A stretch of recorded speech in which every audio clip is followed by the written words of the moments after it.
সাধারণ ভেন্ডি নয়, আজ বানাবো একদম অন্যরকম ভেন্ডি। প্রথমে ভেন্ডিগুলো ভালো করে ধুয়ে সামনের দিকে অল্প ও বোটার দিকটা কেটে নিয়েছি। গোটা গোটাই ভেন্ডিগুলোকে রেখে দিয়েছি।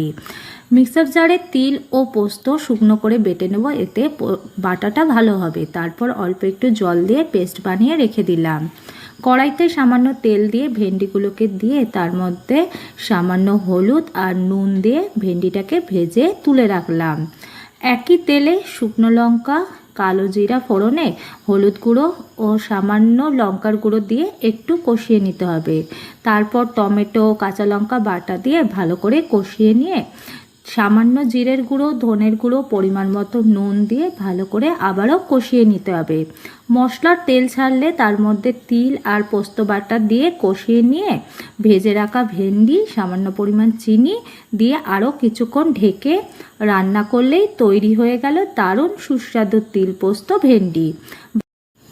ভাতের সঙ্গে খেতে কিন্তু অসাধারণ লাগে এরকম একটা পুরোনো দিনের রান্না।